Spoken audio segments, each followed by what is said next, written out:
Guys, I found a nice pen drive right in the Santani area. I think I will also be like Eric Macron, who won a lot of bitcoins on one of the random pen drives that he found on the street. I hope even I get rich like that, trying to find some kind of cryptocurrency on this USB device. I am hoping to connect this to my computer and see what I get on it. If not for cryptocurrency, at least I'll find some nice images or videos that I can, maybe upload somewhere on Reddit, maybe. Yeah, let us see what will happen after I connect the device. And 1, 2, 3, go.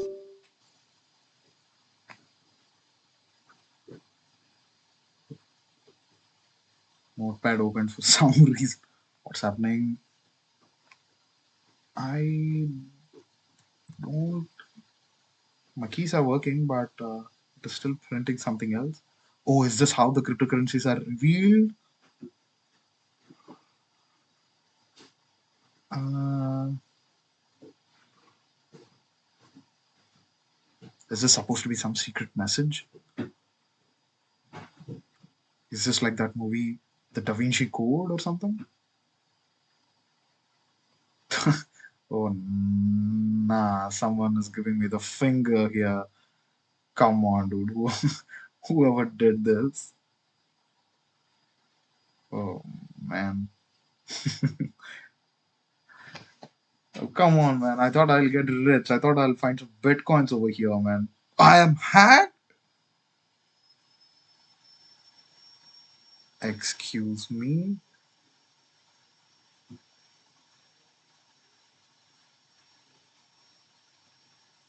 Ready for some more? What even? Oh, why are random run windows opening up? What terminal opened up? Huh?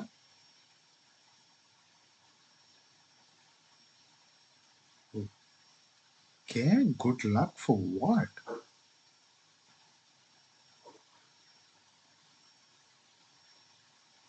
20th century text? Star Wars? They're going to play an entire movie here within a terminal?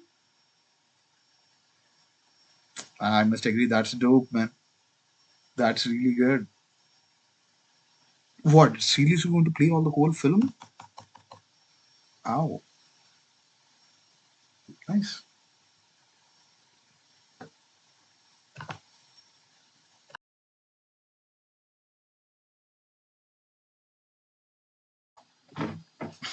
Thanks for watching the video, guys. And I'm Srinath, a master student at Apita.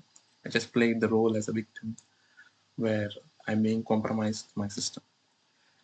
So, to explain, whenever you see a device like this, or something which is similar to a USB, where you can able to connect it to your PC, ever and ever don't connect it without any investigation or physical analyzation to your computer. You might be curious because whenever we found a device, we need to connect it and check what is inside. That's obviously right. But whenever you find these weird devices, or even the normal USB one, when you find anonymously at your home, near to your home, or whenever you pass through somewhere, and you want to, if you want to connect it, first, please check physically what is inside the device. Inspect the device. So in the process, let me inspect this device first. So let me open it, what is inside. So when I open it, I can see like a PCB board, which is not similar to a USB storage device.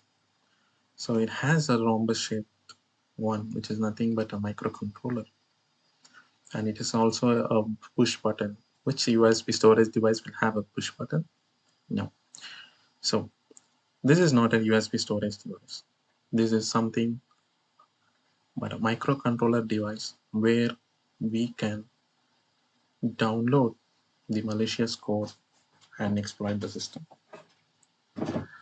This is one type of physical intrusion techniques where the attacker wants to compromise the victim computer. So This device can also be connected with other peripheral device like a DTMF controller, Wi-Fi controller, where we can access the system, I can access the victim's computer. So let's see more about this Teensy device. What is inside, how it is programmed, and what the attacker is trying to do.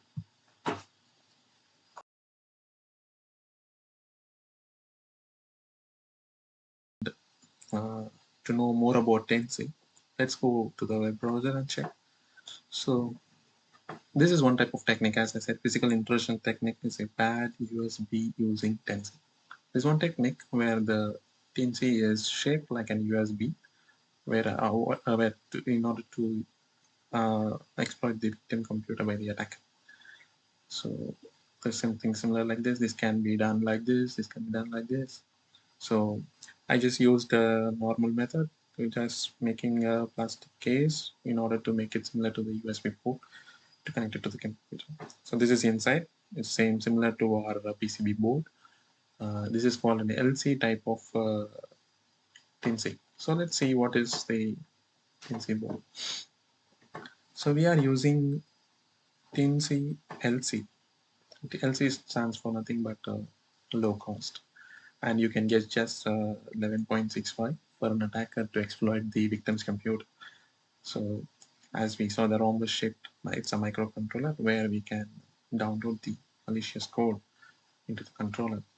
And these are the specifications, it has a controller, and these are the digital inputs and outputs where we can connect the additional peripheral boards to exploit more with the victim's network, with victim's computer, whatever we can do. And this is the website. It's PGSA where you can feel free to access and see what are the specifications. And the software used by this compact device is nothing but an Arduino, and also with Visual Micro on platform. But Arduino is more popular and it's an open source where you can download the software and you can program. So if you type Arduino,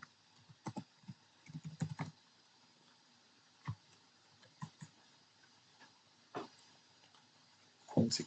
So this is Arduino software. Arduino has its own Arduino microcontroller board, but Teensy is using the same platform to. So you can get the software from this website. It's an open source website, as I said before, and download it. So I have done already the software. So this is the Arduino application. So where we can connect our Teensy controller to a port and then program. Let me open the Teensy application where I use Arduino. So this is my code. It's complete code to print this middle finger. Sorry for this design pattern. It's not the intention to show this, but normally the attackers wants the victim to keep engaged, and they want you to make frustrated. So these type of images you might face in the future. That's why my intention was to show this kind of one, and he was trying to print slowly into the computer because in order to keep you curious what's going on. In the meantime, he can access the back door of your computer through a terminal, through a exploitation source, and then he can hack the device or exploit the data from your computer. And he was also showing the video Star Wars from the terminal. So these kind of things, the intention of the big attacker to keep you engaged in the screen or somewhere where in the meantime you can access the or exploit the data from your computer. That's it. So let's coming back to the code. So this is an Arduino application. As I said, software is an environment where we can program. So when I click on new, there are only two sub portions. One is setup and one is a loop. A setup function will help you to execute the code for only one time, and the loop, it runs multiple times and depending on conditions. It will the program under the loop will execute undeterminately something like this. Yes. Before that, before you access your hardware device, so you have to do some settings. So go to tools. So you have to select the board manager, Teensy, and whatever the Teensy type you use. There are many versions of the Teensy like 4.14, 2, and plus plus 2. So in our application, we are using TNCLC. Just select the TNCLC. And in this type of attack, I'm using the keyboard based attack. So I'm just emulating the keyboard to press and print whatever the code or whatever the pattern I want to do. So since we are using the keyboard, and there is one setting in the Arduino application, like go to tools, um, go to tools, keyboard. You just what type of keyboard it is to your computer. Generally, it's US English, and if you go for somewhere in some European country, you can just select whatever the respective keyboard you have. And if you have any serial device, you can able to connect it. And and and the USB type, you can select keyboard, mouse, and use. Since I'm using the keyboard as an emulating device on the victim computer, I have to select keyboard, and additionally it comes with mouse and joystick. So I can access these three in the victim computer. I can even access the mouse, or if any joystick is connected to the PC, I can access to this. And if the laptop has a touch screen, I can access even the touch screen with the coordinates. So since it's a normal computer, I'm not sure about the victim's one, so I'll just go with keyboard, mouse, and joystick. So this is a simple setting, and you are ready to program inside the Arduino application. So while opening to my application, so since I'm using a keyboard emulation technique, so I have to use the keyboard.h library. This program is similar to a C application because it uses a C compiler to upload the code into the controller. So keyboard.press, keyboard.press. So this is these kind of tutorials you can available in the internet. So you can use Arduino keyboard reference. So in this site you can see how to program using the keyboard. For the keyboard, so you have to use a begin and end keyboard press. So this I have used keyboard press. So keyboard press, I'm using, this is a sample program, so where you have to include a include keyboard library. Since the setup, it runs for only one time, and the loop, it will run for indefinite time. So whenever you press the keyboard, keyboard.press control key, it's trying to emulate the control key from the victim computer. And if you press, and you need to release it. So there are many functions. Let's go back and see. So there are keyboard.press, keyboard.print, keyboard print new line, keyboard release. If you press, you have to release, and you can also release all the key. If, for example, if you have pressed a combo key like control C, control V. In my case, I'm opening a run command, so which is a window plus R, and I want to release them both together. I can use the keyboard dot release all. And if what is this keyboard write? Keyboard write is nothing but it will press and release by its own. And keyboard print, it will print whatever the character we given into the parenthesis. So in order to these are the various keys, and let me go to our program. So first, this is my, I'm just initializing the counter. This is not irrelevant. These are the delay commands. So I'm using first keyboard.press left GUI and R. The key left GUI is nothing but the Windows Windows button and the R. So I'm pressing the combination of Windows and R. I'm releasing them. I'm waiting for 0.5 seconds to open the run command, the run pop-up dialog, and then I'm printing keyboard.print. So I have to print whatever I given in the text. So notepad.exe, and then I'm pressing the enter key. I'm releasing them. This process makes me is something like